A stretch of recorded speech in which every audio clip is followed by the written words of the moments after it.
Hello and welcome to episode 47 of the Ski Instructor Podcast. My name's Dave Burrows and I'm the director and owner of Snowpro Ski School based here in Val d'Illier in Switzerland. It's been a long and very hot summer. It's about a month or so since the last podcast upload, and that was with Harry McFadden, who's probably enjoying the Southern Hemisphere season at the moment. And that's going to continue with episode 47 with a guy called Federico Wenzel. Federico teaches in Argentina, and he'll also be right in the thick of the Southern Hemisphere season as well, teaching in Argentina. It's a slight departure from the normal type of podcast that we do, which tends to be with like sort of full cert, trainers, very highly qualified people. Federico is kind of working his way through the Argentine ski instructor system, and at the same time he's also a medical doctor, so he kind of splits his time between teaching skiing and doctoring. I've known Federico for a while, and it's been looking to get this interview to be hopefully get a slightly different perspective on skiing and a perspective also from someone who's kind of working their way up the greasy pole or up the pyramid towards the top, which would be great. We had a lovely chat about various topics. We talk about kind of him, his background, that kind of thing, how he became a medical doctor and ski teacher. We talk also about working his way through the Argentine ski system. We talk about splitting his time between Europe and Argentina. Interesting chat about the philosophy contained within the Argentine ski instructor system, and sort of early experiences and stuff on snow for him. So there's quite a lot of content in this, and it's a podcast that I just listened to back here in the edit, and I'm very pleased with. So I hope that you find it very, very interesting. The long hot summer here has meant that the only glacier open is in Saas-Fee locally. I haven't been skiing yet this summer. I'm probably going to go in September. I'm just trying to get myself organised because I'd like to do a refresher this autumn, and I'm hoping to find a telemark refresher and go and learn something new in the autumn. So I'm currently sort of scouring around Swiss Snow Sports and stuff for that, which should be really interesting. Just got to wait for one to come up that actually matches the dates that I can do. Just waiting also then for kind of everyone to come back from the school holidays and start to think about skiing, and that's going to happen in the next 2 weeks. It's all going to start to get really busy, which is kind of why I'm getting this podcast out the way now. This podcast will also be the one that takes us through 72,000 downloads. Still can't believe there's that many people who are interested in listening to me and the various guests. But for those of you that have listened, thank you very much. I haven't forgotten about the questions for those of you that have sent them in, and I will be getting around to that. I just need to get together with the person that I want to do that with, and then we'll go through that. So enjoy. You won't find me in the middle of this one. This is a straight through episode. Again, thank you for listening, and I hope that you enjoy this interview with Federico. And we started off talking about the Southern Hemisphere season.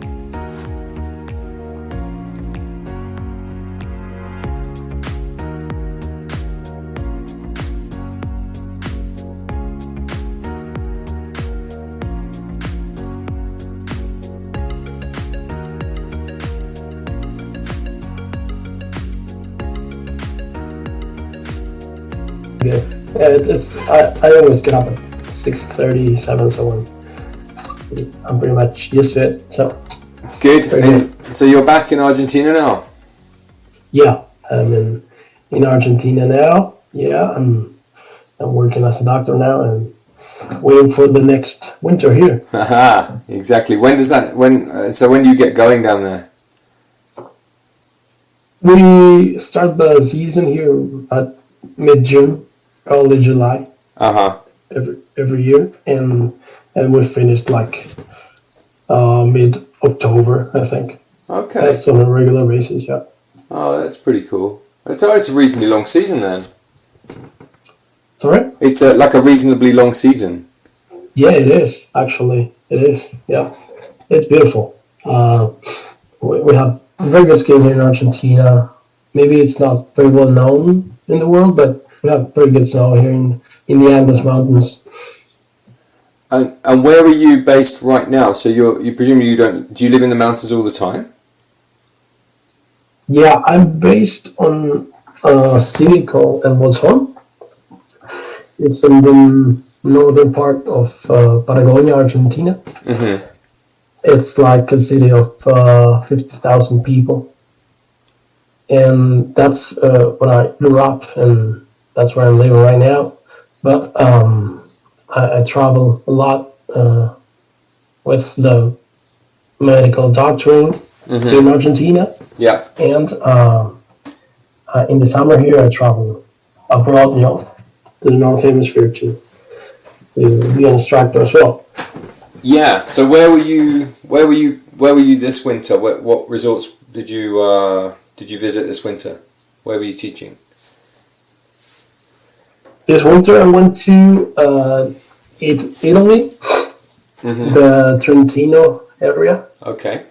I went to the huge Madonna del Campiglio ski domain area. Mm-hmm. I worked in a ski resort called Marileva. I worked like for almost 2 months, and it was like a very good experience. It was my first time in Italy, but I really liked it. It was very good. I had a great time there. I worked a lot, but it was very good. That was the first time in Europe for me. This time I went to Italy. I never been there. I was going to the U.S. before, to the Rockies, to Colorado. So completely different snow from what I think Italy has. Yeah. But particularly this year was really dry. This winter there in Italy was really dry. So the snow was like almost 100% artificial, man-made snow. Yeah. But it's way better than no snow at all, no? But yeah, I agree. That's a huge difference from here, Argentina, that we have mainly natural snow. We depend on the weather. Here in Argentina, the resort I live in El Bolsón, it's called Cerro Perito Moreno. The snow, it's like kind of a little bit wet and heavy snow. So it's a very good surface for racing and karting.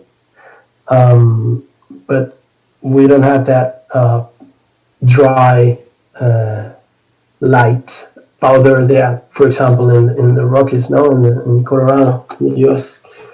Yeah, this is what I was going to ask you about. So with regards to kind of the differences in snow and how that affects the different movements and stuff that you make, how do you find US skiing compared to Argentine or European skiing? What's your, did you have to adapt much to the different type of snow, or is it kind of snow is snow? How do you look at it? No, actually, I think that the snow there in the Rocky Mountains in Colorado, because I think that in the East Coast in the US is different, but in the Rockies, the snow is really lightweight, very lightweight. So I think it's way much easier to ski. We were doing like off-piste skiing with slalom race FIS skis, and like nothing. It was like really easy because the snow is really lightweight, so you can be deep in the snow and you can turn and rotate the skis easy enough, you know. Mm-hmm. The heavier the snow, the more you need to float above, you know. Yeah. So you need another tool like an off-piste and backcountry ski. Mm-hmm. But I think that the quality of snow they have in the Rockies is the best I've ever had. I think that's so. But for on-piste skiing, I think it's a little bit softer if you really want to push it, you know. Yeah. So it doesn't support such kind of extreme pressures and extreme edge angles. Yeah, right. Yeah, I think that's you have to be a little bit more careful, you know, because you cannot like commit 100% to big edge angle, you know, hip dragging and all that stuff. Yeah, well, because you end up going through the surface. But I prefer that kind of snow in the overall, you know, because the off-piste is just amazing. You know? Yeah. Yeah. No, I've heard of this, and every now and then in the Alps you get a day like that where the off-piste is fluffy and light, and it's to a large extent it's temperature dependent. So where we are here in the Porte du Soleil, when the snow falls, it falls quite humid. So when you are skiing off-piste, it's heavy, and you have to make certain movements, like you say, to get your skis to float, or use a slightly wider ski in order to get up on top of it. It's not that kind of amazing stuff that just sort of when you ski through it just sort of floats away. That comes rarely to this part of the Alps. Yeah. But I guess they have that there. It's quite famous for it. Argentina is the same. Yeah. Argentina has the same kind of humid snow, or like this light fluffy stuff that you get in the Rockies, you said? No, it's the kind of the humid snow. Yeah, like the European kind of snow. I mean, particularly here in the Lakes District area. Mm-hmm. Acá en Rio Negro, Cerro Catedral, Bariloche, Cerro Chapelco in San Martín de los Andes. We're next to big lakes and the sea, actually, so the snow was kind of humid, yeah. Okay. Oh, cool. All right. Well, then let's have a chat. Carry on. I've kind of already started recording, so I'm not going to do the whole big introduction thing. But I'd like to know kind of more about you, how you ended up skiing, because you've got quite an interesting kind of backstory. So maybe you can tell us how you ended up being doctor and ski instructor. Yeah, of course. Well, I was born in Buenos Aires, actually. But when I was like 3 years old, and we were living there in the big city of Buenos Aires, my father was robbed while at work, and after that, he kind of decided that the family should live in a quieter place, leave Buenos Aires, the mess of Buenos Aires, in order to raise the children in a more quiet place. Okay. So he had like two options to start a chainsaw service store. One option was in the northernmost part of Argentina with like very hot weather all year round. Yeah. And of course no mountains and no snow at all. And the second option was a little town called El Bolsón in the south of Argentina, with a lot of mountains and regular snow in the winters. So thankfully, I was going to say we nearly missed out on the latter.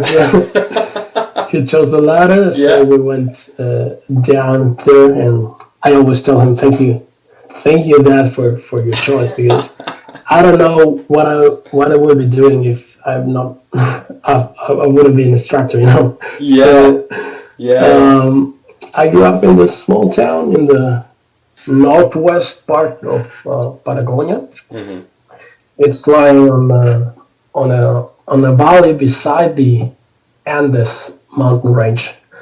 And I started skiing maybe a bit late at 14 years old. Okay. Maybe a bit late if your goal is to achieve high in the sport, you know. Yeah, that's when I started, and I took a big detour as well. So it's kind of, I hear you. Yeah.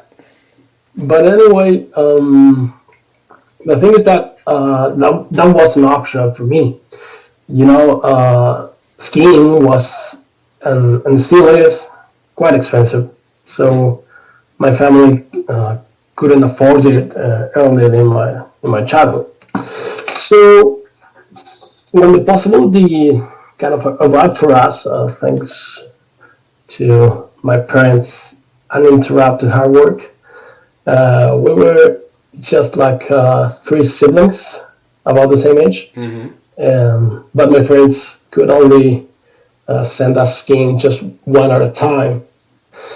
So I asked my brother and sister if they were interested in learning to ski, and at that time, because now they are both skiers, but at that time they said, no, you go ahead. You're like, come on, go. But what I think is that they actually were interested in learning to ski, but they kind of saw my level of excitement to learn to ski, so that I think that they agreed to let me pursue my dream, you know. Yeah. So that's cool. I have to thank them as well. Yeah. And so I started skiing like completely by my own, actually. The ski resort, the Cerro Perito Moreno, he was like at that time pretty small, and it had almost no beginners area. It was like just a really short, like 30 meters long, green piste, but it was more, it was green and bluish slope, and that was it for beginners. So because the next run in the progression was a very long black rated slope. Okay. Where the grooming was almost non-existent. That was the available terrain at that time, you know, because now Cerro Perito Moreno is way much larger. Yeah. So I remember I started with a friend of mine. Of course, we could not afford ski lessons.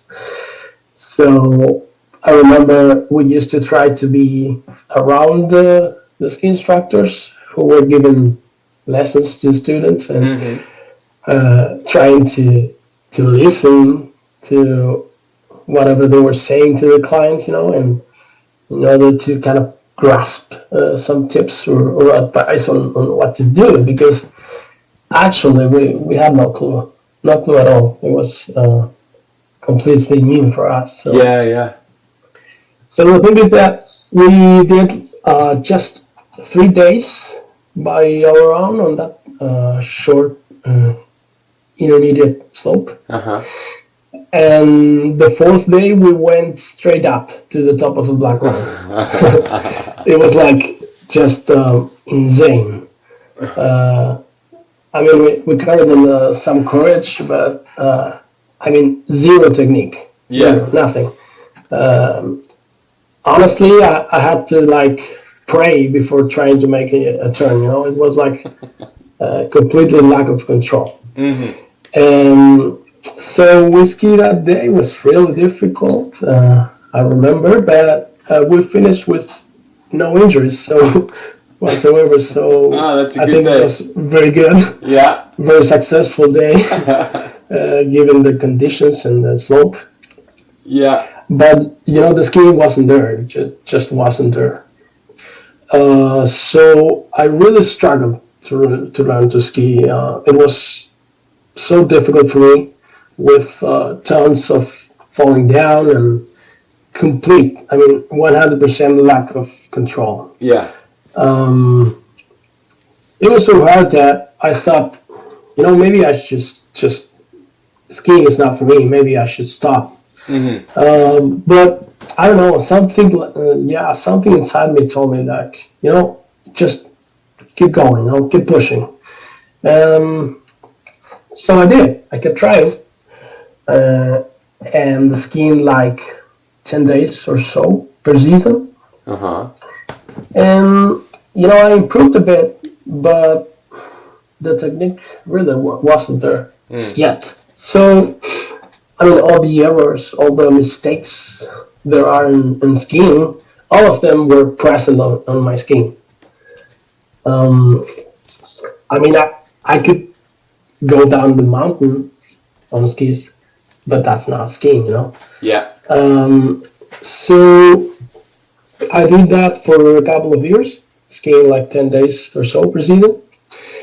And after that, at 17 years old, I had to move to start college, Yeah. I had to move 2,000 kilometers away to a big city near Buenos Aires that it's called La Plata. Okay. In order to start medical school.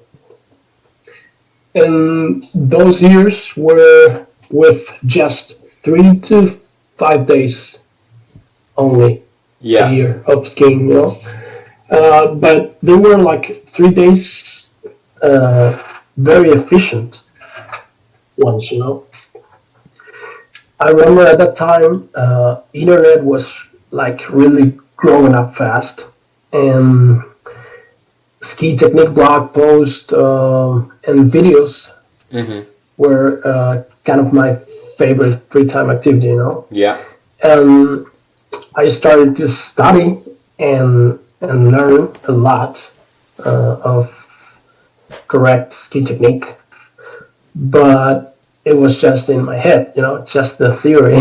Yeah. I could only try to apply on the slopes that knowledge for just about 3 to 5 days a year, and that was it. However, just while you're on that topic, so do you think? Because I think that you can get quite a lot, even though you don't get the what you might call like the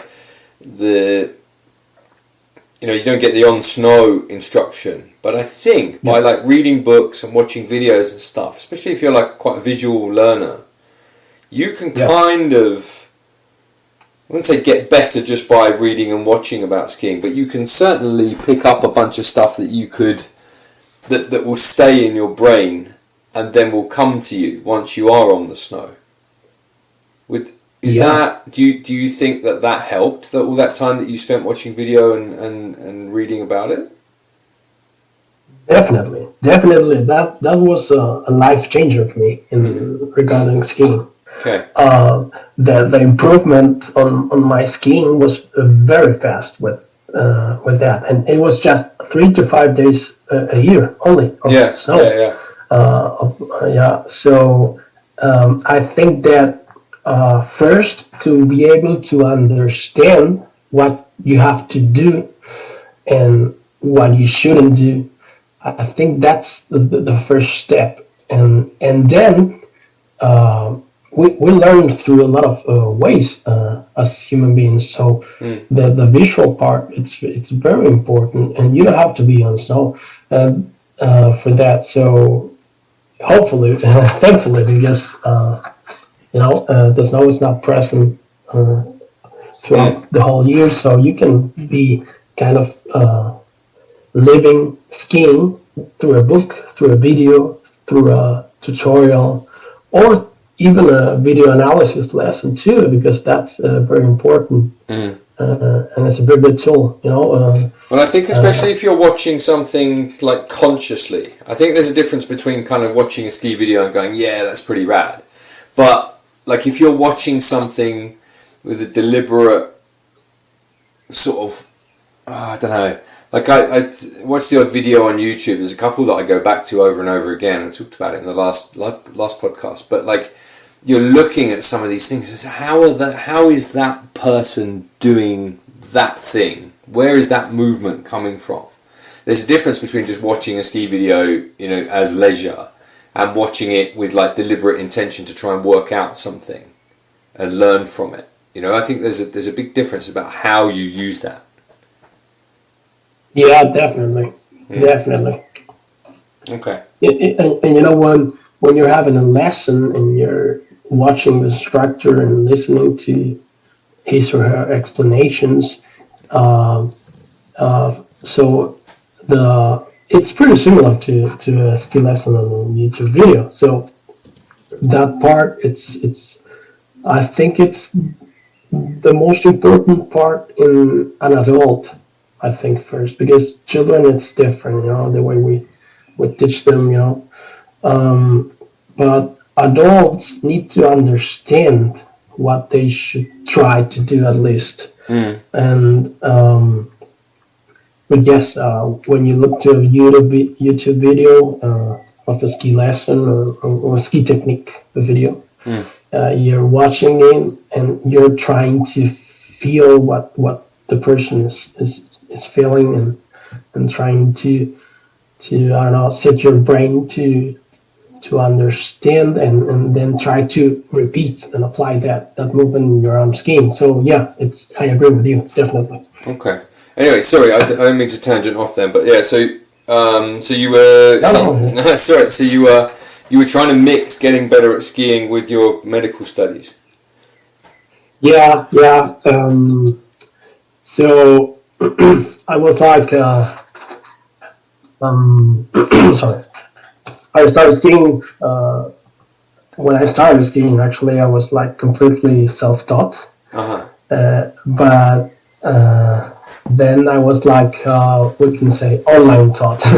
Yeah. So then the last years of college, I had like only final exams to take, so I was able to move back to Bolson,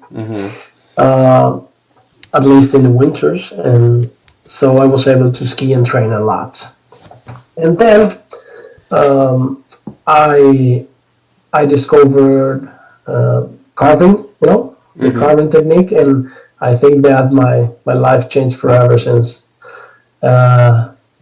And I started skiing and training a lot with just one goal, and that was to take the entrance test and pass it, hopefully, to become an Argentinian ski instructor.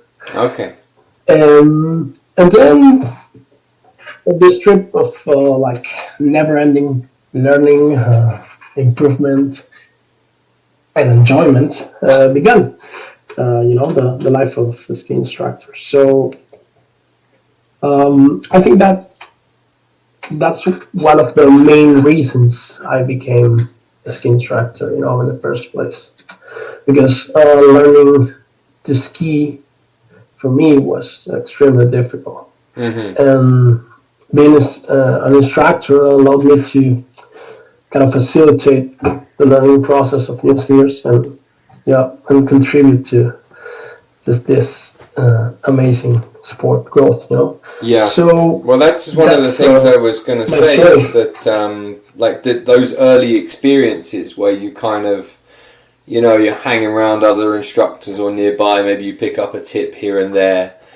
Those kind of, like, I'm quite conscious of that. Every now and then when I'm on a beginner slope and I see someone trying to teach themselves, and, you know, maybe that person hasn't got the budget or whatever to kind of take lessons or this, that and the other or whatever.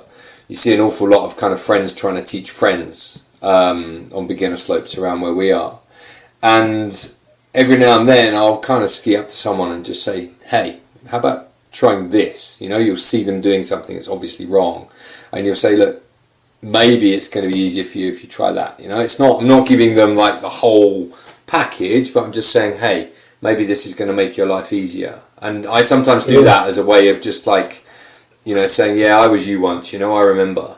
And maybe this is going to make you, you know, this one thing might, you know, hook you in to be a skier for your whole life, you know, and then they're in the industry, you know, and then they can sort of be part of sort of general skier numbers. That's really important to me, general participation. But those early experiences, what you're saying is like where you were trying to teach yourself and throwing yourself down black slopes and stuff. That maybe is what kind of led you into ending up being an instructor. Yeah, I think that was the main thing. I think at least at first, you know.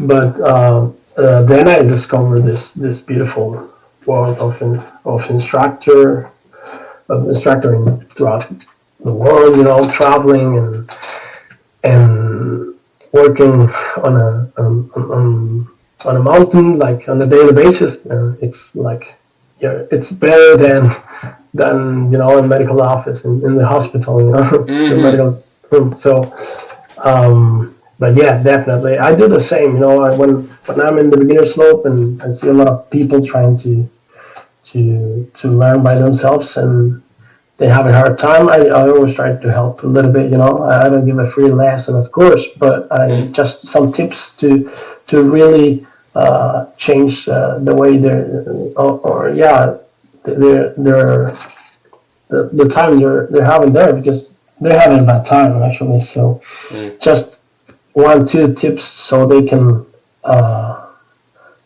change, you know, the at least increase the level of enjoyment they have it, because I think that's the key, you know. The first lesson, the first 2 lessons are key in the development of a skier, you know. It's like a huge wall at first for everyone, I think. And once you get past that wall, then it becomes easier, you know. But anyway, I think that there's sorry. tons of intermediate skiers in the world, and I think that it said that only 10% of skiers are able to carve a turn. You know, only 10% of all skiers in the world. So, and that's what got me. You know, the carving. Yeah, the feeling, I think that the levels of skiers before you can carve a turn, it's just steps in the progression, but just to get to the carving level, I think on at least on piste skiing, you know. So it's a shame that 90% of the skiers of the world could not feel this incredible feeling and sensations that came with carving, that come with carving. So I think that when most of the skiers, when they can, you know, ski the whole mountain, you know, all the pistes, they like kind of stop trying to get better and better, you know. The majority, because there's a lot of advanced ski lessons too, but so when you go to, particularly in Europe, I think it's there's a lot of people skiing and a lot of intermediate skiers, you know. So yes, that's pretty much it. Yeah. Okay. It's quite an interesting thing that you said earlier, because I think it's incredibly relevant, and it's something that I've kind of written down often. We've used some of it in our marketing, but the sheer amount of stuff that it takes to get that initial skier to the mountain, to get them, you know, first they've got to make a decision that they want to ski. Then they've got to work out which resort they're going to, who they're going to ski with, who they're going to learn with.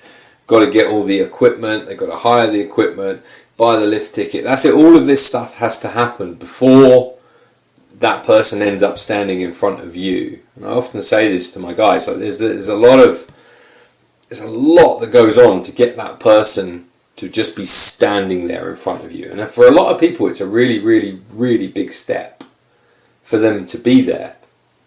And the least we can do, the absolute minimum that we can do, is to give them a really, really good lesson, right, when they arrive in front of us.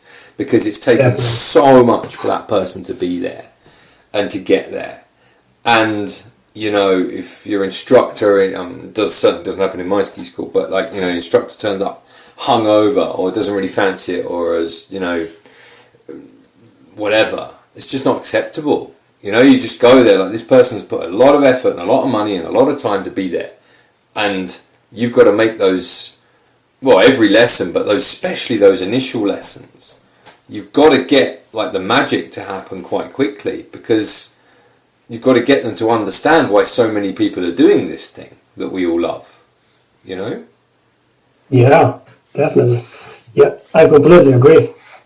I think that the effort a skier has to make in order to to be skiing, it's huge. It's huge. So they deserve the best for an instructor, of course. Yeah, skiing is one of those sports, that comes with a lot of equipment and a lot of stuff. The stupid boots and skis and the poles and all the stuff. And like, I don't know, I used to play cricket back in England when I used to live there. And that's also another sport that's got like a lot of stuff. You end up carrying this massive bag with you. And golf's the same, you've got all this stuff. And, it's a real hassle to go skiing. You need a big car to put all your things in. And like I say,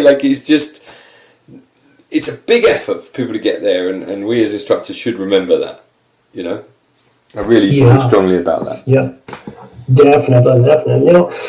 When you start to ski, it's really uncomfortable. It's true, and I always tell my clients, it's true, and that's the way you should feel right now. At first, it feels really uncomfortable, really difficult. But trust me, it's gonna get better, way much better. So, because it's true, boots are rigid, heavy, skis are heavy. You have a hard time trying to move yourself and not falling down. But that's the way it is, Then when you get to a level where you have control of yourself, you can make turns and break whatever you want. Then it starts like a path of never-ending enjoyment. And the better you ski, the more control you have. Yeah, easier it becomes. The more pitches you can do, and you're not gonna stop enjoying in this like sport. Never, but it's important to know and let the students know that it's really difficult at first. It's really, I don't mean difficult, it's really uncomfortable at first. It's really different to what you're used to. Alien, But it's beautiful, sliding down the mountain on a pair of skis, just like, I don't know, it's the most similar feeling to freedom that I've ever had. So it's you should keep trying, and the first 1 or 2 lessons are key. So you can learn to ski faster, of course, but safer as well. That's really important, because an injury and the first day of skiing, it's like, okay, the skier would say, okay, I'm not going to ski anymore. It's too difficult, too dangerous.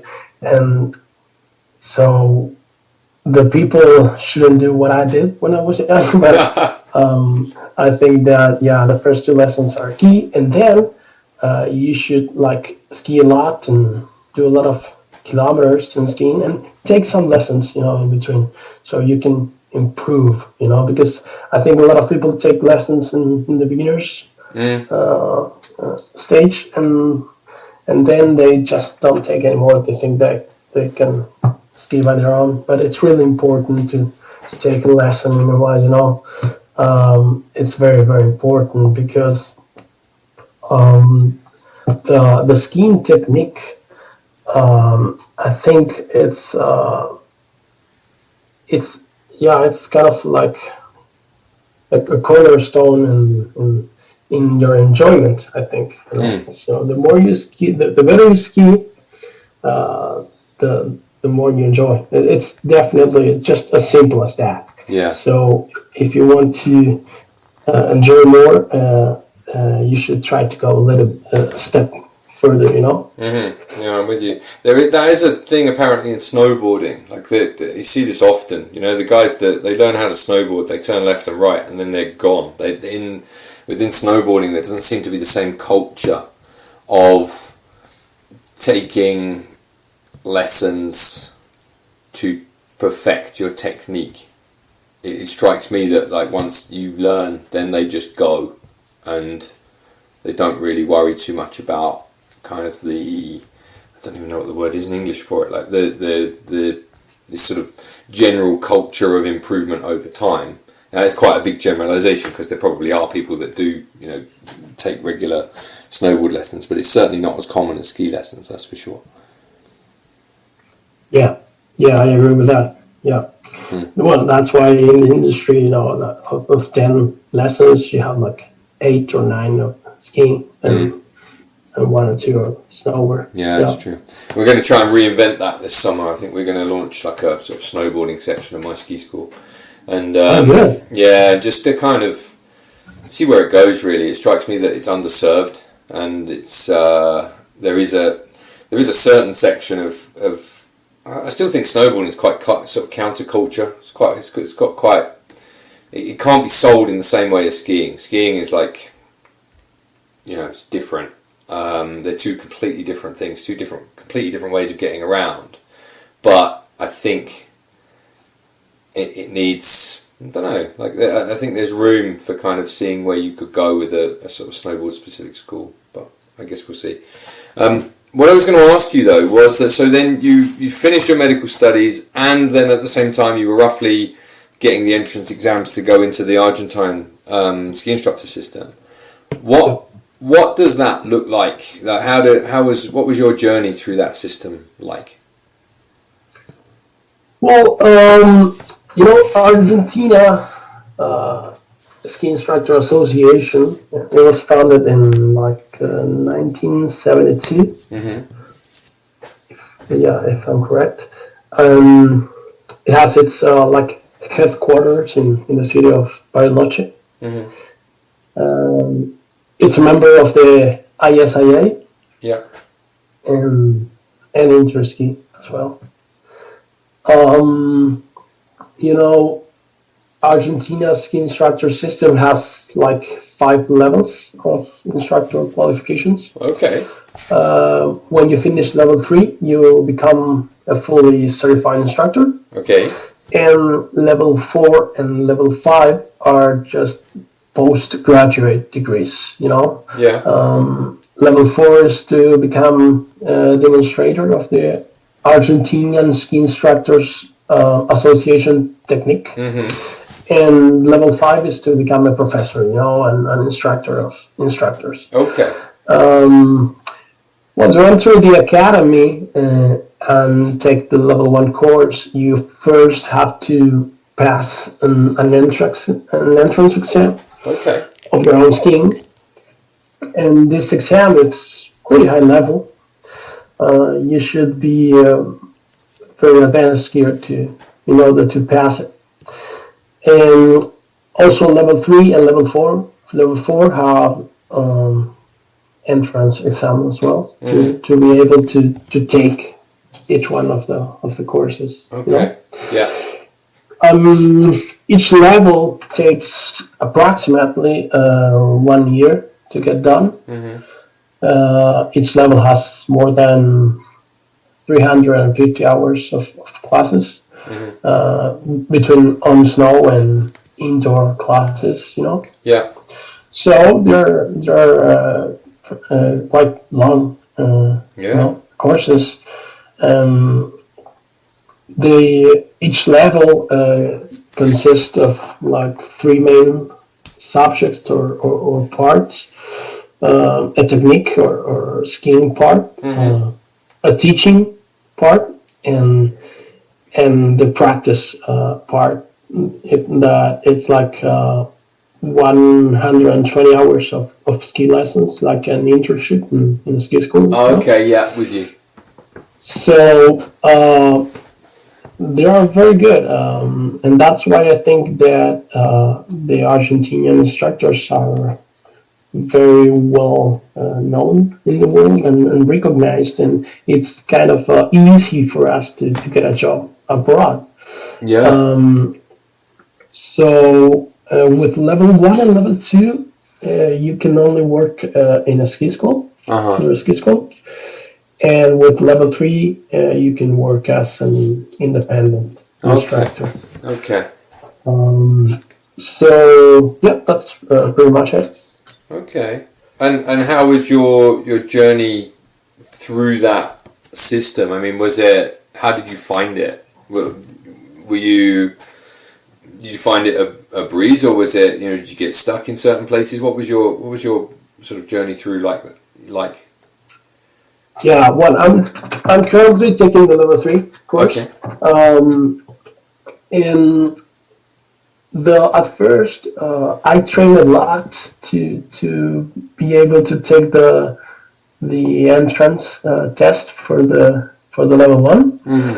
I trained a lot. I had some friends that were telling me, "Okay, go ahead, take it. You're gonna pass it." And I said, "No. I want to train a little bit more." So maybe I could have taken it like 3 or 4 years before I actually did. But that's the way I am. I wanted to take it with a certain skiing level that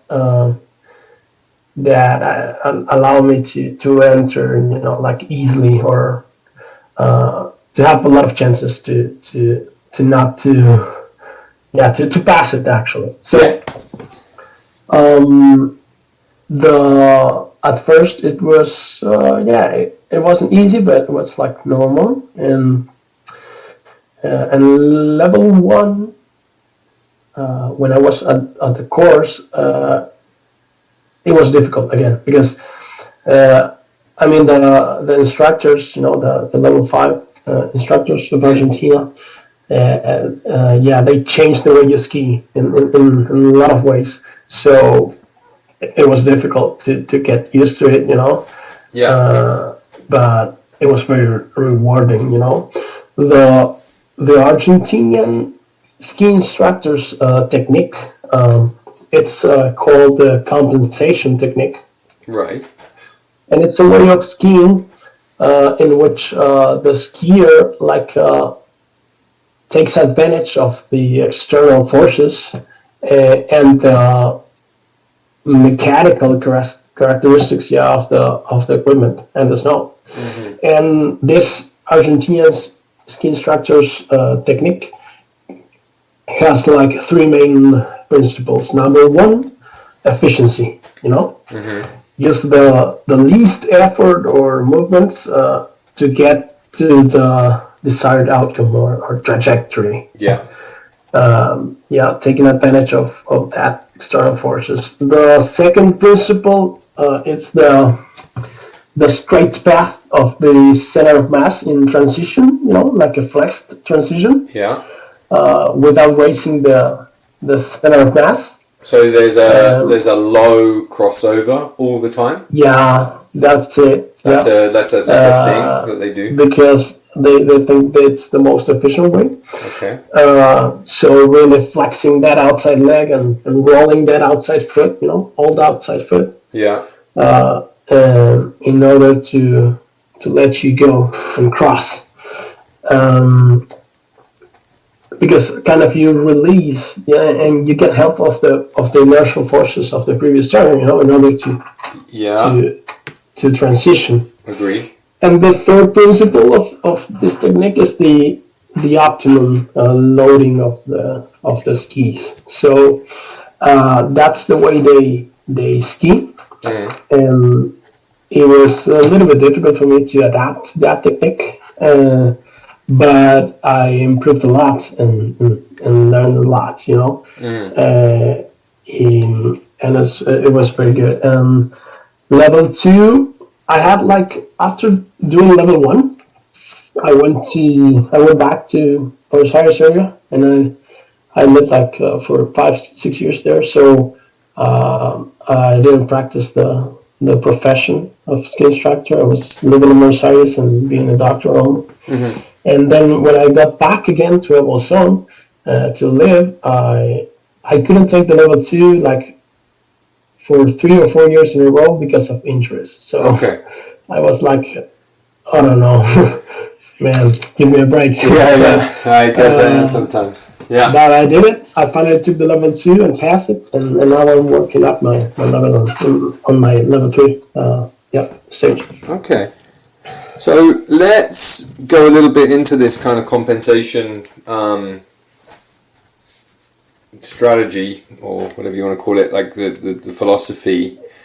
Yeah, technique. So the efficiency of movement I can kind of understand. So that would be similar to kind of the Swiss concept, I guess, of dynamic balance. Do what you need to do to balance, and don't necessarily add in anything more that you don't need. That I could sort of understand. Is there anything else they talk about with regards to efficiency of movement? The approach is to do the amount of efforts, or the least amount of effort and movements, in order to get to that outcome. In order to, if you want to do this, okay, do it with the most efficiency. With the less work. So you have to take advantage of the forces, and with efficiency, and it's true, and I agree with that. If you ski efficiently, you can ski more, in a way, because you get less tired and you can ski a lot. But that's the Argentinian Ski Instructors Association technique. I think that when you ski, you can use a few more tools. If you follow me, like I think that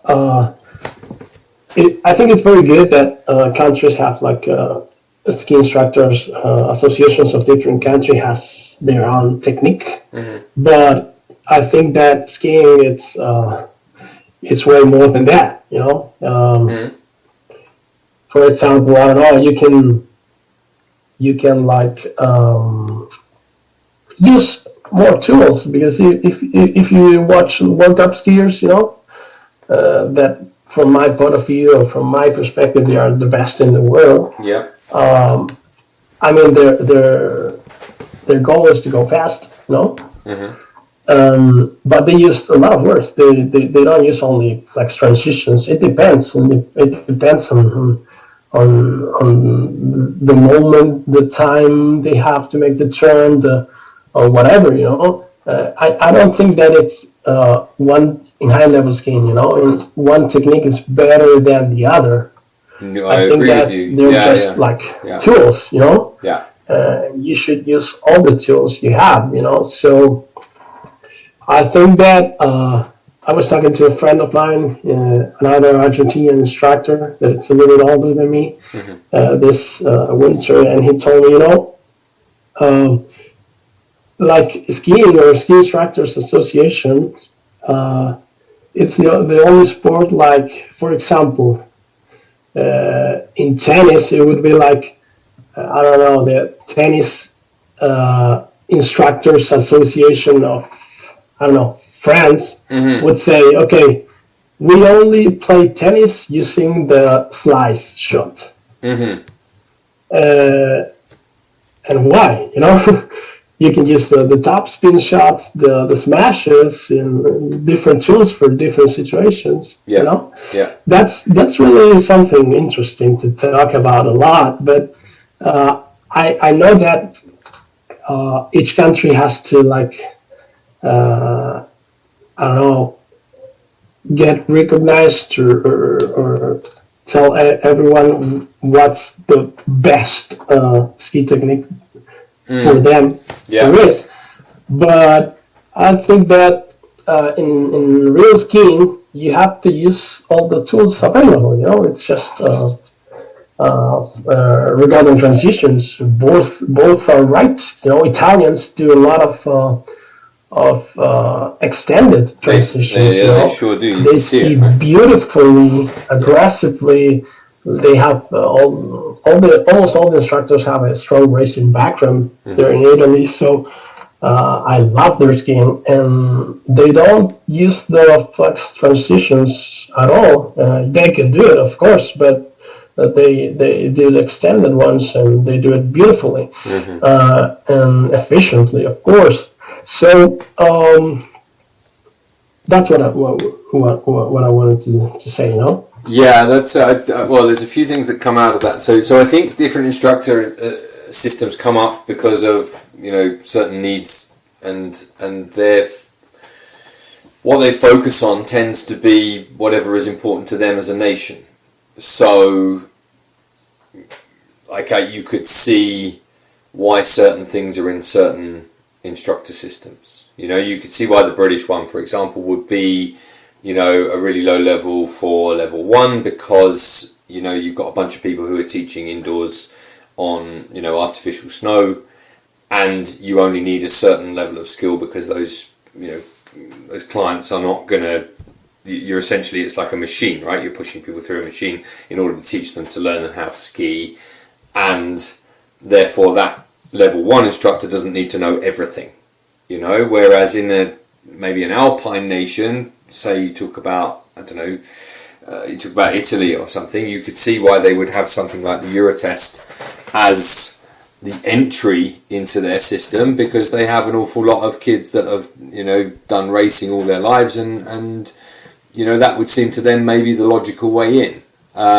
So I think different countries have different reasons for doing what they do, and then some of it is kind of stylistic, and I think some of it is just it really struck me when reading through kind of the British and the Swiss textbooks. It's like, well, a lot of this is just people putting academic names and physics models and stuff on the top of what we already do on the mountain. So that's what you get in the textbooks, right? It's like models, and this is the reason why this is happening, and it's just, you've seen enough textbooks, I imagine, in your medical training as well, to understand that it's just kind of academics putting labels on stuff. So there is that as well, and each nation does it differently, and they do whatever works best for them, I'm guessing. With regards to the comments about the World Cup, yeah, absolutely. I think the World Cup is kind of the most efficient form of movement that you can get. There's no one in there doing anything stylistically just for the sake of it. The guys in there are just doing whatever it is that they need to do in order to make the next gate. And so in many ways, that's the purest form of skiing. And I think if you have a look back through some of these podcasts, listener, you'll hear me talking to John Olsen about the cross under move, and he was saying that the Italian, I think it was one of the Austrian national team coaches was saying to him that the cross under move is like a bit of a fast recovery move when you haven't got time to set the turn up properly. As opposed, because it gets the skis from one side to the other real fast, without kind of losing any time. If you're a bit late for a gate or something, that's when you'd use that. But I don't know why they would. I'm confused as to why the Argentines would be interested in cross under as just a thing that they do, as opposed to like one tool in their armory, one tool that they could use in any given situation. Yeah. What they think, or they say to us, the students, it's like it's the most efficient way to transition, because you let the external forces to help you. Okay, I understand. Yeah. So you make a direct path of the center of mass. Yeah. So you don't race, Mm-hmm. And that's the. But I think that the cross under, it's quite tiring. I think if you ski all the time with the cross under transition, like doing the slalom turns, for example, it's really tiring. It's really tiring. Yeah. But it's faster. Definitely, it's faster. It's the fastest way of transition on skis, I think. And yes, I agree with that different countries take like a different approach. The US is really different to that. Here in Argentina, we have a very high level entrance test, Mm-hmm. to skiing test.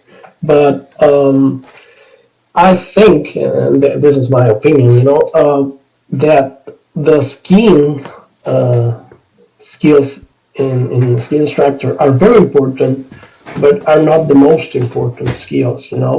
I I think that the social skills, the communicational skills are way much important than the skiing. I agree that you have to have a certain skiing level, pretty good, but I keep seeing the most successful instructors I've come to met are the not the better skiers.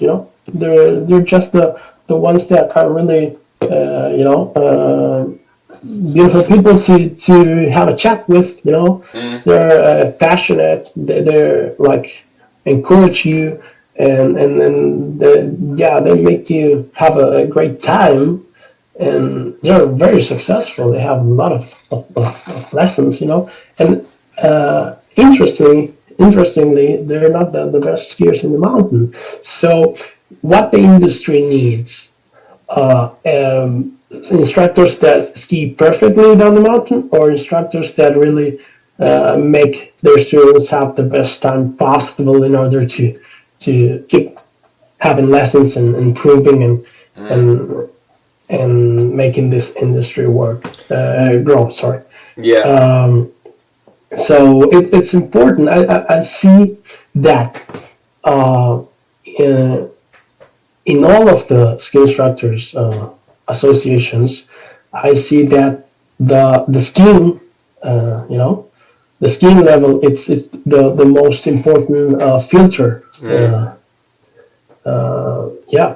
So I think that we're getting better, and the social skills and the teaching skills are becoming more important, but I think that we can go a step ahead, because it's really, I think that it's for a student, it's the most important thing to have a great time with the instructor, and I think that skiing is a thing, and teaching skiing, it's a completely different skiing thing.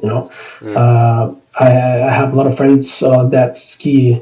They're not instructors, but they used to race, and they ski incredibly good, but they don't have the tools to communicate that stuff. So that's what I think, that we have I think in the world an improvement on that matter, but we can still work on that, because I think the ski instructors keep filtering instructors for on their skiing technique and not their ski teaching ability. Yeah. I think I've talked about this before. It's something that I feel quite strongly enough, in that in many instructor systems there isn't enough hours of kind of teaching experience required, and there certainly isn't enough focus on teaching itself within the various modules that you have to go through when you go through the various levels. I always remember when I'm speaking to my wife about golf, and she still talks about a golf lesson that she must have been a decade ago, like in Las Vegas somewhere, and she had the most great time with this golf guy who maybe gave her one or two tips, but apparently he was just like this funny guy, told all these jokes, made her feel really good. And every time I hear that story, I'm kind of like, yeah, that's a real lesson. That guy didn't fill his he didn't fill his session full of technical info, and he wasn't desperate to kind of necessarily massively improve his client, but his client had a really, really good time, to the point where she still talks about the lesson like a decade later, right? And I think we can all learn from that. It's just that actually the client experience is very, very, very important compared to maybe the content of the lesson. Like, if people go away with some element of improvement, that's great, but I think the overall thing is that they have a good time, they feel made welcome, you know, and that their general overall experience is good. And I think this is something that our cousins in kind of North America and Canada do very well, is that whole kind of client experience model, as opposed to kind of, we can sometimes get lost as instructors in this kind of, you know, technical minefield where we're sort of really focusing on getting the client, you know, to be the best that they could be, when in fact maybe that's not what they're after at all. You know, maybe they're just after an experience. And that, I think that's a really important thing to remember. Yeah, I agree. I completely agree. And Argentina's Ski Instructor Association is very good at the teaching part, you know, at the teaching formation. We have a lot of hours of teaching, and that's why I think that Argentinian instructors are very well known and recognized in the world, because the Argentinian ski instructor system, give a lot of importance to the teaching part of the ski instructor's work. And I completely agree. Argentina has like 3 principles of when you give a lesson. That number 1 is safety, of course. Mm-hmm. No, the most important. Number 2 is to have fun. Mm-hmm. Yeah. And number 3 is to learn. You know, so in that order, in that strict order. So if you're safe, you're having fun, and you grab a few new things of technique, that's the main goal. I think that's what the industry needs, I think, of ski instructors work or performance. Yeah, I agree. Let me take you a little bit back to the third one, which you talked to me about earlier, which is about optimum loading of the ski. I know we were just talking about, well, this is obviously technical compared to teaching we were just talking about, but like the optimal loading of the ski, what are the things that come out of that? What do they talk about with regards to how one would load a ski optimally in any given turn? Yeah, you know, when you're making a turn, you can use just your body weight and the inertial forces to curve or deform the ski. Mm-hmm. Or, for example, you can push with the leg, you know, as well. Yeah. So, when you're skiing, sometimes too aggressive for the surface, and the surface it's a little bit softer. If you go too aggressive on the outside ski, you can lose the outside ski. Mm-hmm. So they talk about the optimum loading of the skis in order to don't break that relationship between the tool, the equipment, the ski, and the snow. You know, that's what they're talking about. Mm-hmm. So the optimum loading of the ski is just make the load that you need in order to make the turn you want to make. I don't know if I'm clear. Yeah. No, I'm with you so far. I think everyone else is. Yeah. Yeah, that's pretty much it. Okay, so it's putting then, I suppose you could say in another way, it's putting in only the inputs that you need to get the outcome of whatever turn it is that you're trying to create. Yeah, that's accurate. Yeah, because the it's very important not to break the relationship between the ski and the snow. Mm-hmm. You know, so if you pass that optimum loading, you have the risk of breaking that relationship, and you can have a hard time. You know. Yeah. So and it happens a lot. You know.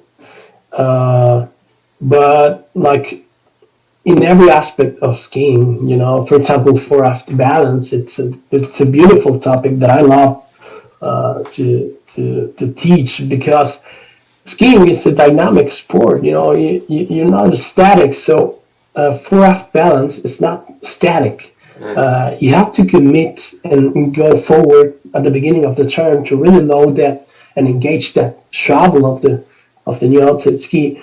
But it's normal physically that during the turn you start to go back and you finish the turn with your weight just a little bit back, most on your heels, and that's normal, and that's the way it goes. And you have to take advantage of that. And always, when you finish the turn, try to go forward again for the next one. But fore-aft balance is not a static; it's dynamic. Yeah, you cannot be at the front of the boot all the time, and you shouldn't. Because if you are always forward, the tails of the skis always skid. Yeah. And Yeah. if you wanna carve, do a very performance turn, you have to use the whole tool, the whole ski, the tip, the shovel, the middle, and the tail. And so a lot of students, get a little bit sad because they say, "I'm back." Yeah, and that's normal at certain parts of the turn. You shouldn't be back all the time, but it's normal to be back at the end of the turn and even in the transition. If you take a look at Marcel Hirscher, the best skier of all time from my point of view, Yeah, I agree. and you watch him skiing, his transitions are very well known and world recognized as the seated in the toilet transition because he's back. He's really back. But what does he do? He gets forward and he really is centered in the flow line. That's it. For me, it's the most important part of the skiing turn. What happens in the flow line. So he's able to really go forward and be centered when he applies all the pressure to the skis that it's in the flow line. So okay, I think I went a little bit. No, it's all right. One of the things I was going to say about that actually was there's a bit of a tangent, but it's something that I hadn't finished off from a previous podcast. So this winter I experimented with. Thanks to Phil Brown for this, but I experimented with some two things. So one was moving myself forward and backwards along the ski with the binding. So, moving myself anywhere in some skis almost up to, I think I went 8 mil forward. So I talked to Phil Brown about this, but I also talked to, Tom Gelly about this, who was also experimenting with similar things. And so moving myself along the ski a little bit to move myself closer to maybe more of like a centre mount. And then the other one was like lifting up, so putting a 2 mil riser underneath the toes, the toe binding. And that's been on. Yeah, that made a big difference actually. Because what I was able to do, I found quite easily, was when my toes were lifted up ever so slightly, I automatically had pressure on the shovels of the skis going into the turn. I didn't have to actually make an extra conscious forward or diagonal forward, like dive over the front of the skis in order for them to be hooking up. And so it was just there. It was like ready all the time, ready.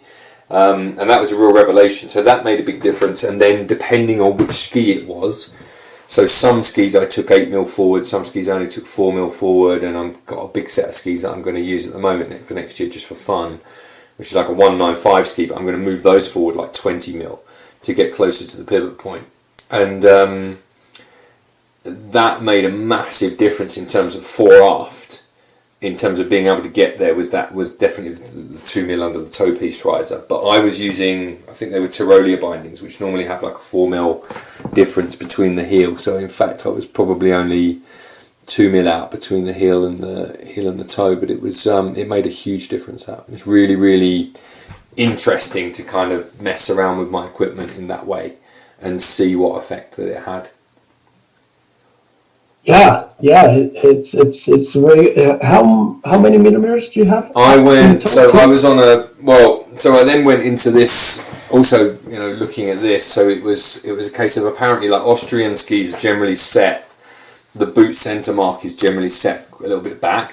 So if you're on Austrian ski, you could go. I went initially 4 mil forward, and then I went 8 mil forward towards the centre of the ski, and that made a big difference, really big difference to how the ski performed. It felt like it wanted to turn more so than that. I don't know. I sort of felt like I had a more ability to rotate the ski than I did when it was further back. It felt like locked into the turn. It didn't want to turn in properly when I had it further back. So I moved it 8 mil forward in the end on certain skis. It made a big difference to how they turned. And then the toe piece riser, I put it under the toe piece, 2 mil piece of plastic. You can use anything, so it doesn't have to be a specific riser for your ski, but it could just be a ski scraper or something like that. Anything that's just a bit of plastic that you can drill under there, and that made a massive difference. But that was me using a Tyrolean binding and a head Raptor boot. So your own mileage may vary on that, depending on what your setup is. But it really worked for me in terms of what I was doing. And it also, the other thing that it gave me was a much greater, this is the toe riser, it gave me a much, much greater range of movement. It's bizarre. Like I had a huge extra range of movement vertically because all of my range of movement in my ankle wasn't already used up. So it opened up some ankle movement, flexibility. So I was able to flex more, and also it took all the pressure off of my lower back when I was skiing, it's just amazing with just a 2 mil piece of plastic. It's extraordinary. Yeah, definitely. I completely agree. When I was training to become an instructor and to take the entrance test of the level 1, I really worked with that a lot, with a four-act mounting of the skis, and that's true.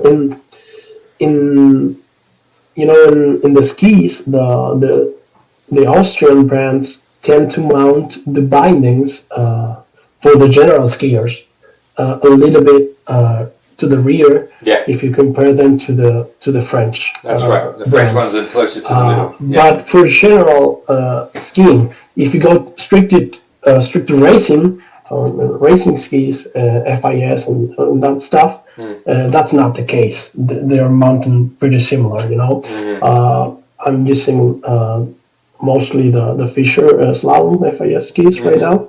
Yeah.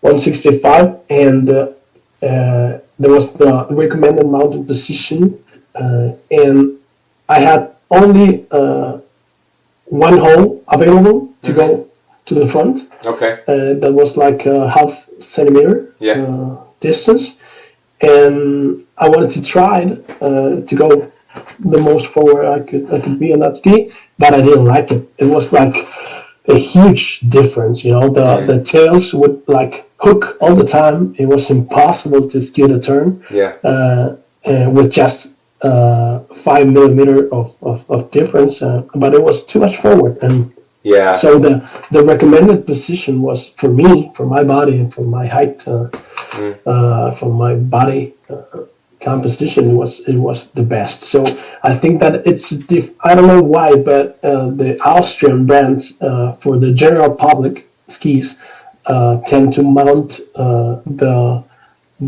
bindings a little bit to the rear, and when you change that, a little amount of change makes a huge difference on your skiing and in your feelings. It's incredible, but it's really something. And now I'm trying to play with the gas pedaling too. I'm almost flat on my bindings right now. Not the ramp angle of the boot, because the boot has just one ramp angle also, but on the bindings I think it's called the delta angle. I'm flat. But I want to try to gas pedal a little bit, because I've seen a lot of ski racers that had some gas pedaling on their slalom skis. Some French guys that I've worked with, they have almost 4 millimeters of gas pedal. It was a lot. Yeah. But I think it depends a little bit on your body, your technique. But I think that's really something. It's really something interesting to play, because that small changes, 2 millimeters up in the top, can make a huge difference in skiing. So that's something that skiing has only, that also, sorry, that the equipment is so much important, so that you have to try different things, because I don't know, forward lean in the boots, it's a very important aspect, because you can have a good time with the right amount of forward lean, or you can feel like always in the backseat and impossible to load the shovel of the skis. And the difference, it's just the degrees of forward lean that you definitely have to play around with. It's a trial and error, I think, because everybody have different body, and you have to try. Go a little bit forward, go a little bit backwards. Just try, experiment. I think that's very, very important. I don't go to the mountain to ski if I don't have my rear spoilers on my liners of my boots, for example. It's like day and night for me. So it's really important, and a lot of people, a lot of colleagues don't even know what the real spoiler is, so they never tried it. And so I agree with you 100%. It's very important to experiment and do a lot of trial and error with your equipment, because the differences that it makes, they're just huge. Yeah, you can also make big differences for your clients as well. I think I did some experimenting with a couple of our regular clients as well. I've seen clients it's very obvious looking at their skis that they're mounted too far to the back and they can't get the ski to turn or whatever. And so I've said to that, ask those people, like, right, what we need to do here is just move you along the ski a little bit. And it's made a huge difference to their ability to turn it. Absolutely huge. And so you can kind of mess around with this stuff. There is technique fixes, but if they're being blocked by their own equipment, that's something that we as instructors should have a fairly decent knowledge about, or certainly we should have a curiosity about it if we're taking our job seriously. A ski isn't just a ski. There's so many variables that people can have, within their own equipment setup, or how they're built, or how their body is. It's not as simple as saying you need to stand like this and turn like this. There's more to it than that. Yeah, I completely agree. It's very important, and particularly on ski boots, the most important piece of ski gear we have. Here they always say that a good skier can ski well with just every ski, but not with any boot. Yeah, well, that's true. Yeah. If you put myself on a I don't know, two numbers, bigger or larger boot, I can barely ski. So it's very important, and the beginners we tend to put all the effort in regarding ski boots in the comfort, but we don't have to go too loose, because the control, one of the cornerstones on my skiing was when I finally got a race block boot. The level of control that I got was amazing. It was a completely different sport for me. I got my boots done with a very world-renowned boot feeder that it's called Jim Lindsay from Aspen, Colorado, and he did my boots, and we went straight to the race block boot, 140 long, and it was amazing, just insane, the difference. It was a different sport for me, and so equipment in skiing is really important, so you have to pay a lot of attention to it. Yeah, it's funny that, isn't it? When you get because what that does actually is it sends you down like a bit of a rabbit hole, because you think, well, if these boots made such a huge difference, what's the next piece of equipment that I can change that's going to make this even better? And then you just never stop. It's like you don't know kind of what you don't know. Do you see what I mean? Like, you don't know that you could then take that 140 boot and put a custom liner in it, and then you don't know that you could, there might be another level of that. There might be somewhere else that you could go.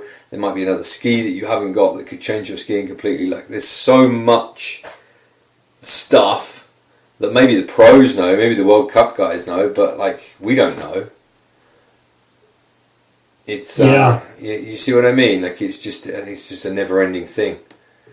Yeah, of course, and you need a lot of days on the mountain to try to these new you do and software modifications. So it's really difficult for a general skier to have all that time available to try to modify 2 millimeters and toe piece and go skiing and then go back. You really have to have time available, to live next to a ski resort or whatever, because if not, it's impossible. But skiing, it's a very equipment dependent sport. Yeah. No, that's for sure. Let me move you on towards the end of our chat. With your life in as a doctor in the medical field and skiing, do you get much crossover between the two? Or it might just be a silly question, I don't know, but is there things that you can relate backwards and forwards? Well, I think that for 99% of the doctors out there, it's kind of impossible to do both things on a regular basis. I mean, being a doctor and being a ski instructor, Mm-hmm. Regular doctors work a lot. They kind of live in the hospital. Yeah. But when I finished the medical school, I knew that was just not for me, Okay. The way I like to live my life was very different than that. So, I had to for me, having time available to do the things I love was like a no-brainer. So I found this medical specialty that allowed me to have time available to be a ski instructor as well. What I do is called occupational medicine. Yeah. And I work with health insurance companies as an independent service provider. Uh-huh. I worked as a doctor for 6 months a year, and the other 6 months I'm a ski instructor. Okay. So that's pretty much it. And I try to keep both professions separate. You know? Of course, I'm a doctor, and I'm a person who cares for the others, and whatever happens in the ski resort, next to me or whatever, an injury or whatever, I try to help, of course. Mm-hmm.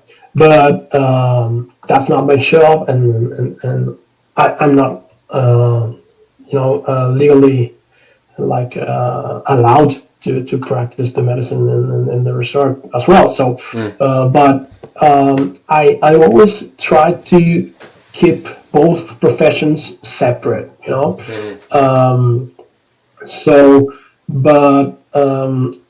what has a lot in common with skiing is the level of I think of studying the techniques or the little things, pay attention to little details, I think.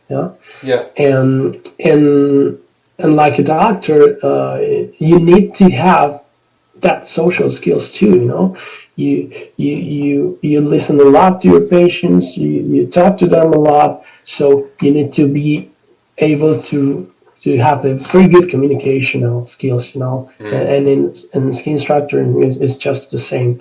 It's very important to be a good listener, to explain well what do you think? What do you think are the best options for them?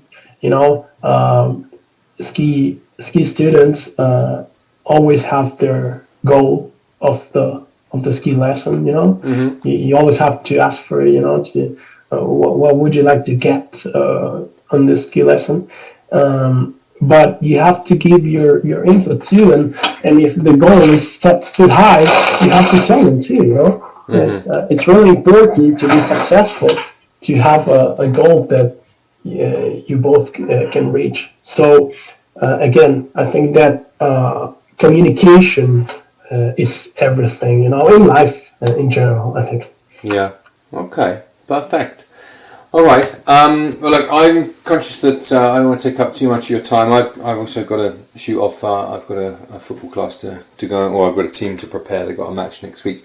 But where could, if people wanted to ski with you this coming Argentinian winter, and then obviously in the Northern Hemisphere winter, like how do people get in touch with you? What's the best way for them to get in touch with you?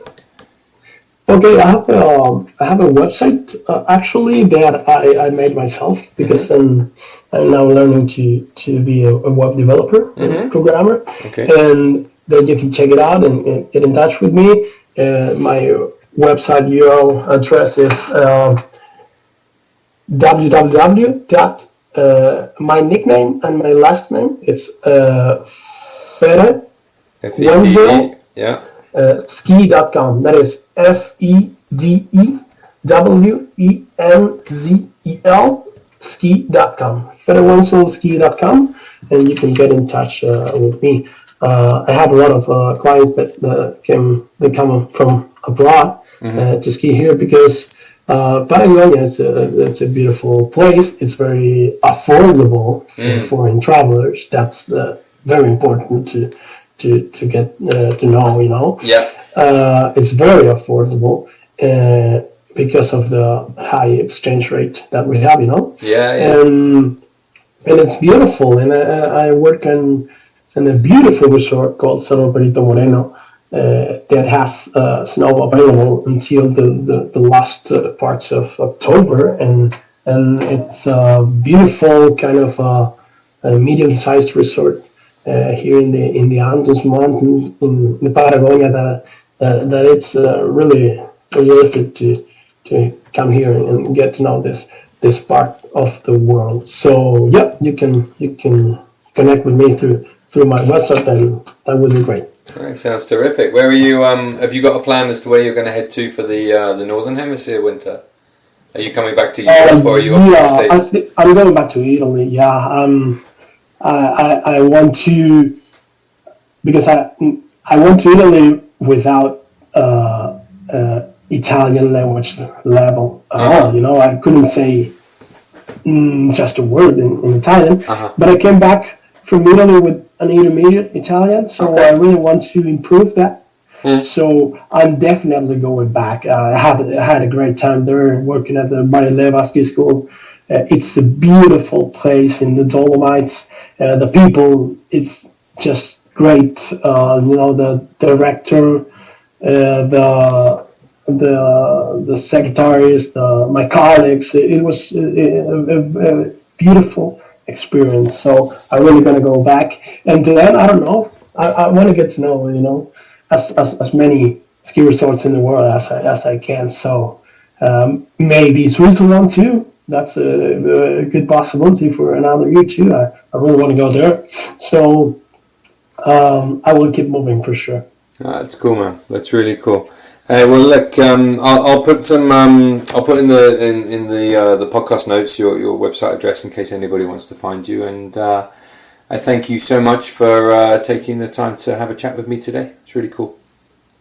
Okay, no, thank you very much, Dave. I had a great time. Really, I really appreciate this opportunity to talk about Argentinian skiing. That it's for me, it's like everything, but in the world, it's not really not well known as I would love to. So thank you very much. I had a great time, and talk to you soon.